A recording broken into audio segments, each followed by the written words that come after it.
Hello, good afternoon students. I hope कि सभी अच्छे होंगे और अच्छे से पढ़ाई भी कर ही रहे होंगे। हमारा टॉपिक है संविधान में मूल अधिकार।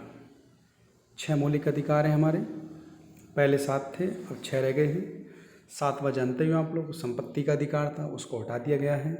अब वो क्या रह गया है? एक विधिक अधिकार है, मतलब एक कानूनी अधिकार है। अब इन 6 मौलिक अधिकारों में एक हमारा मौलिक अधिकार है संवैधानिक उपचारों का अधिकार, जो आर्टिकल 32 में हमें दिया गया है, जिसे डॉक्टर भीमराव अंबेडकर जी ने संविधान की आत्मा भी कहा है।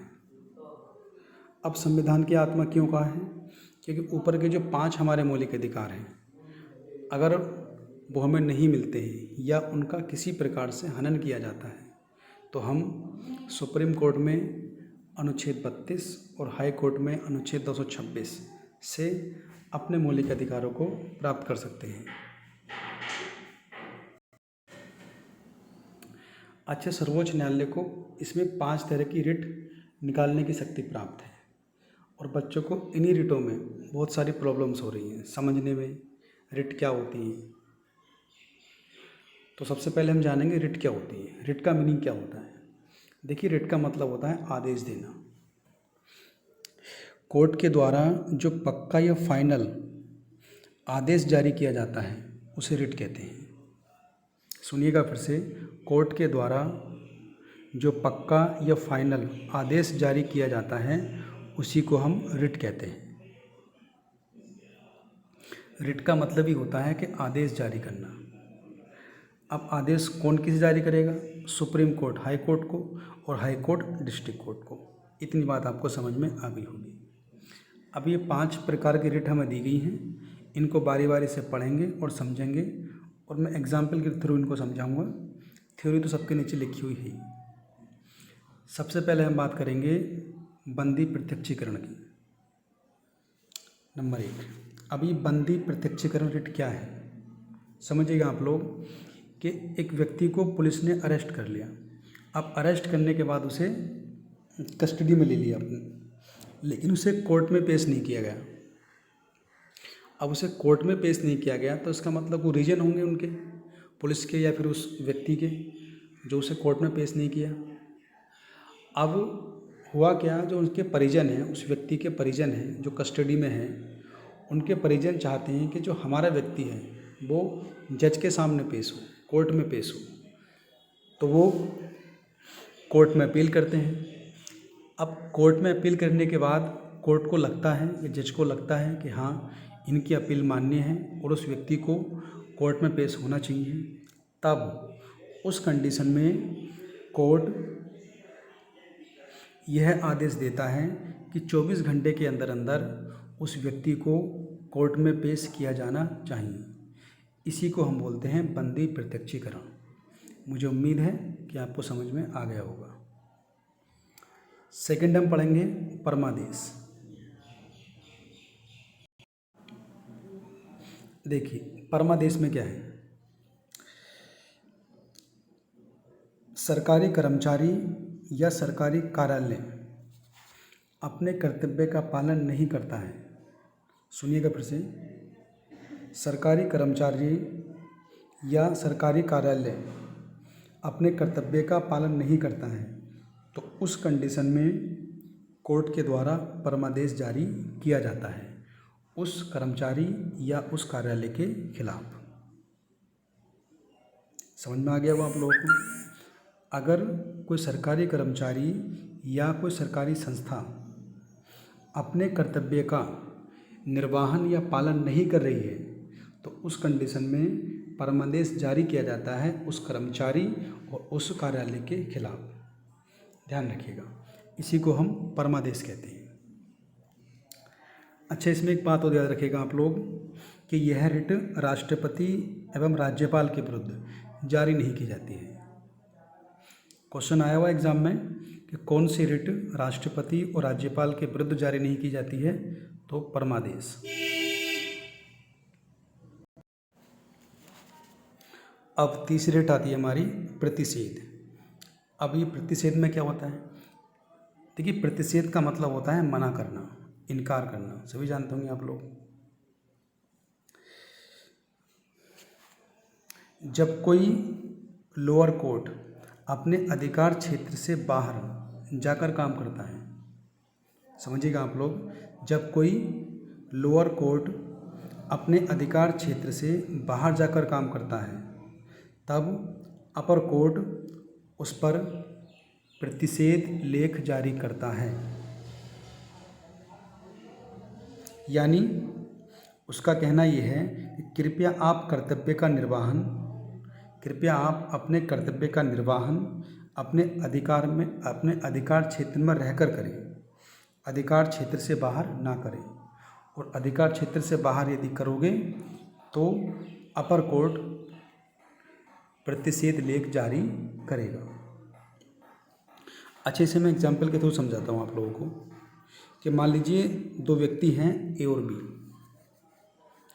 अब इनका कोई ज़मीनी विवाद है। आपने सुना भी होगा कि 10-10 साल के बाद ज़मीनों के केस फाइनल नहीं हो पाते, तो वो इसी तरह फाइनल नहीं हो पाते।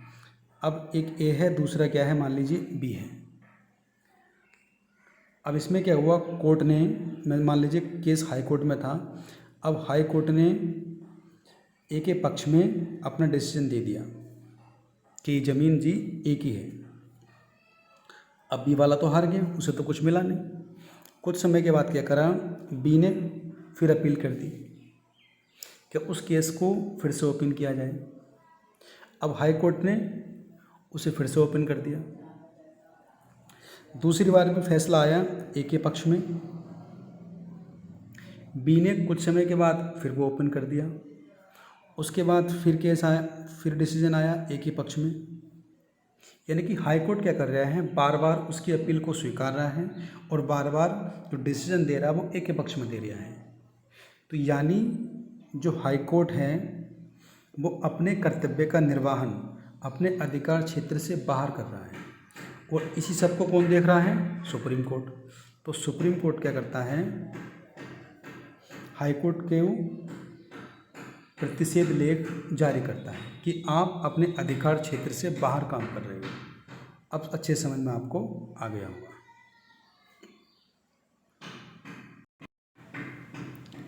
अब चौथी रेट आती है हमारी उत्प्रेषण। उत्प्रेषण लेख क्या होता है, समझिएगा।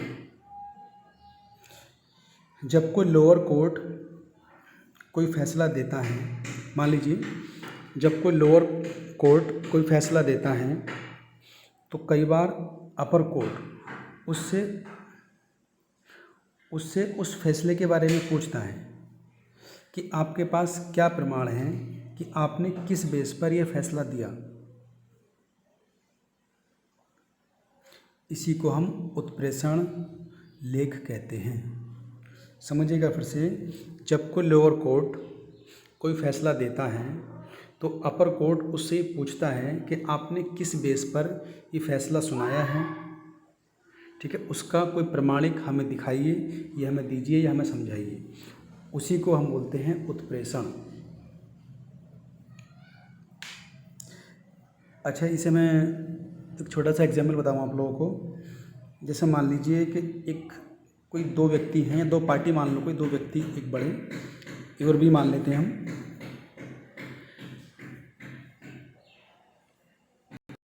अब कोई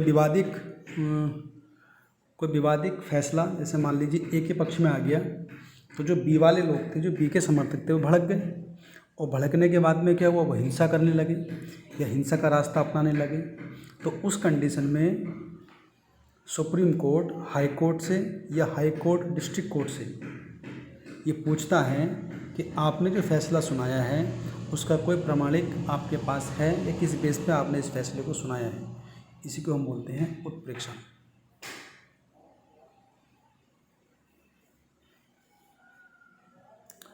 तो इसमें सुप्रीम कोर्ट हाई कोर्ट को और हाई कोर्ट डिस्ट्रिक्ट कोर्ट को उत्प्रेषण लेख दे सकता है।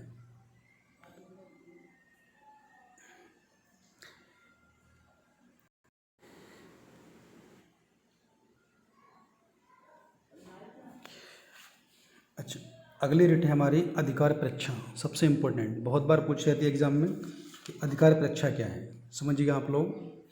कोई भी ऐसा व्यक्ति जिसने कोई पब्लिक पोस्ट धारण कर रखी हो, कोई भी ऐसा व्यक्ति जिसने कोई पब्लिक को पोस्ट धारण कर रखी हो लेकिन वो योग्य ना हो, इस केस में कोर्ट अधिकार परीक्षा जारी करता है। समझ में आया? सुनिए फिर से। कोई भी ऐसा व्यक्ति जिसने कोई पब्लिक पोस्ट धारण कर रखी हो लेकिन वो योग्य ना हो, तो उस कंडीशन में कोर्ट अधिकार परीक्षा जारी करता है। एग्जाम्पल, मान लीजिए कोई सरकारी पोस्ट है जिसकी रिटायरमेंट की जो लास्ट रिटायरमेंट की एज है वो 60 वर्ष है, लेकिन कुछ कंडीशन से 62 वर्ष का व्यक्ति उस पद पर नियुक्त किया जाता है। तो कोर्ट उस व्यक्ति से पूछेगा कि आप इस पद पर किस बेस से हो और क्यों हो, जबकि इसकी जो एज लिमिट है वो 60 वर्ष है। तो उसी को हम बोलते हैं अधिकार परीक्षा। अच्छा, इसका एक एग्जाम्पल बहुत चर्चित मैं आपको बताऊं, जो हम तुम के साथ भी होता है। आपने देखा होगा वैकेंसी आती है